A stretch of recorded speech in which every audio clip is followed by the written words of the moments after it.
दोस्तों जयराम जी की आप सुन रहे हैं श्री रामचरित मानस का छठा कांड लंका कांड, जिसमें पिछले वीडियो में हम सुन चुके हैं कि राम रावण संग्राम शुरू हो गया है और पहले दिन का युद्ध भी हो गया है। दूसरे दिन का युद्ध चल रहा है, जिसमें राक्षसों ने बड़ी विराट और बड़ी भयानक माया रची है कि खून के छींटे आसमान से बरस रहे हैं, राख हड्डियां बरस रही हैं। इस पे श्री राम की सेना में भयभीत हो गई है। तब श्री राम ने अपने अस्त्र शस्त्र के द्वारा उसकी माया काट डाली है। उसके आगे की कथा आज की वीडियो में जारी रखेंगे। दोहा 52 से। आयसु मागी राम पही अंग दाद कपिसात, लक्ष्मण चले क्रोध हुई बान सरासन हाथ। श्री राम जी से आज्ञा मांगकर अंगद आदि बानरों के साथ हाथों में धनुष बाण लिए लक्ष्मण जी क्रुद्ध होकर चले, यानी कि गुस्सा होकर चले। और छतज नयन और बाहु विशाला, हिम गिर तनु कछो एक लाला। यहाँ दशानन सोवठ पठाए, नाना अस्त्र शस्त्र गई धाये। उनके लाल नेत्र हैं, चौड़ी छाती और विशाल भुजाएं हैं। हिमाचल पर्वत के समान उज्ज्वल यानी कि गौरवपूर्ण शरीर कुछ लंबाई लिए हुए हैं। इधर रावण ने भी बड़े बड़े योद्धा भेजे, जो अनेकों अस्त्र शस्त्र से लेकर लक्ष्मण की तरफ दौड़े। भूधर नख बिट पायुध धारी, धाये कपि जय राम पुकारी। बिरे सकल जोरे सन जोरी, इत उत जय इच्छा नहीं थोरी। पर्वत, नख और वृक्ष रूपी हथियार धारण किए हुए बानर श्री रामचंद्र जी की जय पुकार कर दौड़े। बानर और राक्षस सब जोड़ी से जोड़ी भिड़ गए। इधर और उधर दोनों ओर जय की इच्छा कम न थी, अर्थात बहुत प्रबल थी। इधर श्री राम की जय हो रही थी, उधर रावण की जय हो रही थी। मोटे कन लातन दातन काटही, कपि जय सीले मारे पुनि डाटही। मारो मारो धर धर धर मारू, शीश तोरे गही भुजा उपारू। बानर उनको घूंसों और लातों से मारते हैं, दांतों से काटते हैं। विजयशील बानर उन्हें मारकर फिर डांटते भी हैं। मारो मारो, पकड़ो पकड़ो, पकड़कर मार दो, ऐसा बोल रहे हैं। सिर तोड़ दो और भुजाएं पकड़कर उखाड़ लो। असिरव पूरी रही नव खंडा, धावही जय तह रुंड प्रचंडा। देखही कौतुक नव सुर वृंदा, कबहू कबे समय कबहू आनंदा। नवों खंडों में ऐसी आवाज़ भर रही है। प्रचंड रुंड यानी कि धड़ जहाँ तहाँ दौड़ रहे हैं। आकाश में देवतागण ये कौतुक देख रहे हैं। उन्हें कभी खेद होता है और कभी आनंद भी आ रहा है। रुधिर गाड़ भरे भरे जम्यू, ऊपर धूर उड़ाई। जनु अंगार राशन पर, मृतक धूम रहो छाई। खून गड्ढों में भर भर कर जम गया है और उस पर धूल उड़कर पड़ रही है। वह दृश्य ऐसा है मानो अंगारों के ढेरों पर राख छा रही हो। घायल वीर विराजहि कैसे, कुसुमित किंसुक के तरु जैसे। लक्ष्मण मेघनाद दो जोधा, बिरहि परस पर करयत क्रोधा। घायल वीर कैसे शोभित हैं, जैसे फूले हुए पलाश के पेड़। लक्ष्मण और मेघनाद दोनों योद्धा अत्यंत क्रोध करके एक दूसरे से भिड़ते हैं। एक ही एक सकई नहीं जीती, निश्चर छल बल करही अनीति। क्रोधवंत तब भयउ अनंता, भंजऊ रथ सारथी तुरंता। एक दूसरे को यानी कि कोई किसी को जीत नहीं सकता। मेघनाद और लक्ष्मण का भयंकर युद्ध हो रहा है। राक्षस छल बल माया और अनीति यानी कि अधर्म करता है। तब भगवान अनंत जी लक्ष्मण जी क्रोधित हुए और उन्होंने तुरंत उसके रथ को तोड़ डाला और सारथी को टुकड़े टुकड़े कर दिए। नाना विध प्रहार कर शेषा, राक्षस भयहु प्राण अवशेषा। रावण सुत निज मन अनुमाना, संकट भयउ हरहि मम प्राणा। शेष जी यानी कि लक्ष्मण जी उस पर अनेक प्रकार से प्रहार करने लगे। राक्षस के प्राण मात्र शेष रह गए। रावण पुत्र मेघनाद ने मन में अनुमान किया कि अब तो प्राण संकट आ बना है, इससे मैं कैसे बचूं? ये मेरे प्राण हर लेंगे। तभी उसको एक माया सूझी। उसने कहा कि लक्ष्मण के बाण मुझे मेरे प्राण हर लें, इससे पहले ही मैं वीर घातनी लक्ष्मण के मार देता हूँ। वीर घातनी छाड़ से सांगी, तेज पुंज लक्ष्मण और लागी। मूर्छा भई शक्ति के लागे, तब चले गए निकट भय त्यागे। तब उसने वीर घातनी शक्ति चलाई। वह तेजपूर्ण शक्ति लक्ष्मण जी की छाती में लगी। शक्ति के लगने से उन्हें मूर्छा आ गई। लक्ष्मण जी तुरंत बेहोश हो गए। तब मेघनाद भय छोड़कर उनके पास पहुंचा। वह लक्ष्मण को उठाने के लिए उनके पास पहुंचा। उसने सोचा मैं लक्ष्मण को उठा के ले जाऊंगा और रावण के दरबार में पेश करूंगा कि मैंने ये लक्ष्मण को आज मौत के घाट उतार दिए। लेकिन वह लक्ष्मण को उठा नहीं पाया था, क्योंकि लक्ष्मण शेषनाग के अवतार हैं। वह पूरी धरती को अपने शेषनाग पर धारण करने वाले हैं, और फिर उसे एक अधर्मी कैसे उठा सकता है? कोई धर्मी ही उठा सकता है। मेघनाद समकोट सत जो धारे उठाए, जगदाधार शेष उठे चले खिसियाए। मेघनाद के समान 100 करोड़ यानी कि अगणित योद्धा उन्हें उठा रहे, परंतु जगत के आधार श्री शेष जी यानी कि लक्ष्मण जी उनसे कैसे उठते? तब वे लजा कर यानी कि मुंह छुपाए चले गए। सुनो गिर जा क्रोधा नल जासु, जा रही भुवन चार दस आसु। सक संग्राम जीत को ताही, से वहीं सुर नर अग जग जाही।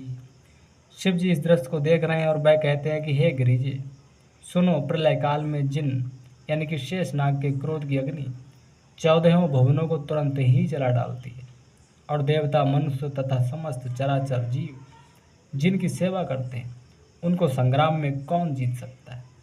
यह कौतूहल जानई सोई, जा पर कृपा राम कह होई। संध्या भई फिर दो बाहनी, लगे सवारन निज निज अनी। इस लीला को वही जान सकता है जिस पर श्री राम जी की कृपा हो। संध्या होने पर दोनों ओर की सेनाएं लौट पड़ी।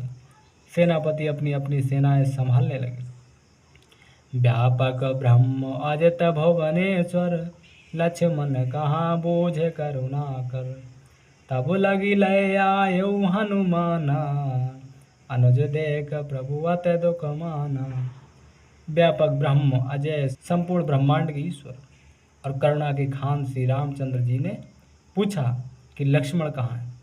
तब तक हनुमान जी लक्ष्मण जी को उठाकर श्री राम के पास ले आए, और छोटे भाई को इस दशा में देखकर प्रभु ने बहुत ही दुख माना और हनुमान से पूछा कि लक्ष्मण को क्या हुआ, लक्ष्मण को मूर्छा कैसे आ गई। जामवंत कह वैद सुसेना, लंका रहे को पठई लेना।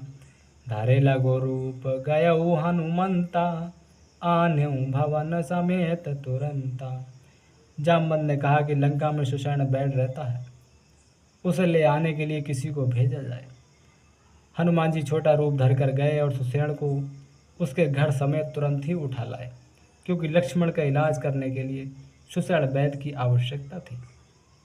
राम पदार बेंद सिर, नायऊ आई सुसैन। कहा नाम गिर औषधि, जाहु पवन सुतलेन। सुषेण वैद्य ने आकर श्री राम जी के चरण बिंदों में सिर नवाया। उसने पर्वत और औषध का नाम बताया और कहा कि हे पवन पुत्र, औषधि लेने तुम जाओगे, क्योंकि तुम समुद्र पार कर आए हो। 400 कोस का समुद्र पार करके आए हो, तुम ही औषधि ला सकते हो। इसलिए हनुमान जी को भेजा गया। राम चरण सरसज और राखी, चला प्रभंजन सुत बल भासी। वहाँ दूत एक मरमु जनाबा, रावण काल नेम ग्रह आवा। श्री राम जी के चरण कमलों को हृदय में रखकर पवन पुत्र हनुमान जी अपना बल बखान कर, अर्थात मैं अभी लिए आता हूँ, ऐसा कहकर चले। उधर एक गुप्तचर रावण को इस रहस्य की खबर बता दी। तब रावण कालनेमी राक्षस के घर गया और कालनेमी से क्या कहता है, 10 मुख कहा मरम तहि सुना, पुन पुन काल नेम सिर धुना, देखत तुम ही नगर जहीं जारा, तासो पंथ को रोकन पारा। रावण ने उसको सारा मर्म यानी कि हाल बतलाया। काल नेमी ने सुना और बार बार सिर पीटा यानी कि दुख प्रकट किया। उसने कहा कि तुम्हारे देखते देखते जिसने सारा नगर जला डाला, उसका मार्ग कौन रोक सकता है। इसलिए हे रावण दशानन, मैं उस हनुमान को रोक नहीं सकता।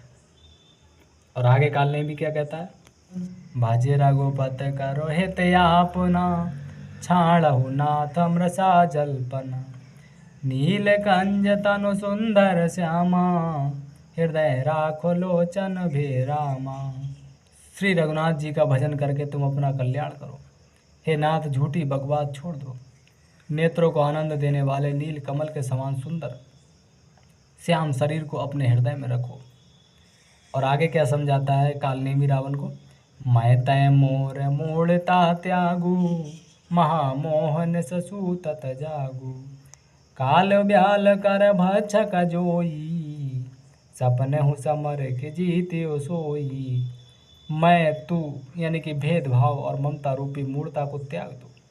महामोह अज्ञान रूपी रात्रि में सो रहे हो, सो जाग उठो रावण, जो काल रूपी सर्प का भी भक्षक है।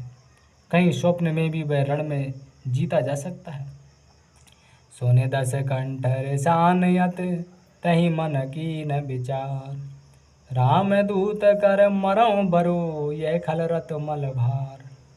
रावण कहता है कि उसकी ये बातें सुनकर रावण बहुत ही क्रोधित हुआ। तब काल नेमी ने मन में विचार किया कि इसके हाथ से मरने की अपेक्षा श्री राम जी के दूत के हाथ से ही मरूं तो अच्छा है। यह दुष्ट तो पाप समूह में रत है। अस कही चला रचस मग माया, सर मंदिर बर बाग बनाया, मारुत सुत देखा शुभ आश्रम, मुने बूझ जल पियो जाई श्रम। वह मन ही मन ऐसा कहकर चला और उसने मार्ग में माया रची, तालाब, मंदिर और सुंदर बाग बनाया। हनुमान जी ने सुंदर आश्रम देखा, सोचा कि मुनि से पूछकर जल पी लूं जिससे मेरी थकावट दूर हो जाए। और हनुमान जी उस काल नेमी के पास रुक गए और वह काल नेमी अपनी माया से एक साधु के रूप में बैठा हुआ था। राक्षस कपट बेस तह सोहा, माया पत दूत ही चह मोहा, जाए पवन सुत नायऊ माथा, लाग सो कहे राम गुण गाथा। राक्षस वहाँ कपट से मुनि का वेश बनाए विराजमान था। वह मूर्ख अपना माया से मायापति के दूत को मोहित करना चाहता था। मारुति ने उसके पास जाकर मस्तक नवाया। वह श्री राम जी के गुणों की कथा कहने लगा। और क्या कह रहा है, होत महारन रावण राम ही, जित हैं राम न संशय माही, यहाँ भई मैं देखूं भाई, ज्ञान दृष्ट बल मोह अधिकाई। वह बोला, रावण और राम में महान युद्ध हो रहा है। राम जी जीतेंगे इसमें संदेह नहीं है। हे भाई, मैं यहाँ रहता हुआ ही सब देख रहा हूँ। मुझे ज्ञान दृष्टि का बहुत बड़ा बल है। मैं अपने ज्ञान से ही यहाँ से बैठे बैठे राम और रावण का युद्ध देख रहा हूँ। ऐसा काल नेमी हनुमान जी से कह रहा, क्योंकि काल नेमी को हनुमान जी को एक रात के लिए रोकना था। इसीलिए वह देर कर रहा है ताकि हनुमान समय पे बूटी लेकर ना पहुँचे। मांगा जलत ही दीन कमंडल, कह कपि नहीं अघाऊं थोरे जल, शर्मा जन कर आतुर आवहु, दीक्षा देऊ ज्ञान जही पावहु। हनुमान जी ने उससे जल मांगा तो उसने कमंडल दे दिया। और हनुमान जी ने कहा कि थोड़े जल से मैं तृप्त नहीं होने का। तब वह बोला, तालाब में स्नान करके तुरंत लौट आओ तो मैं तुम्हें दीक्षा दूँ जिससे तुम ज्ञान प्राप्त करोगे। दोस्तों, आज की वीडियो में यहीं तक। कल की वीडियो में क्या काल नेमी हनुमान को एक रात के लिए रोकने में सफल होगा या हनुमान जी काल नेमी का वध करेंगे, ये कल की वीडियो में देखेंगे। दोहा 57।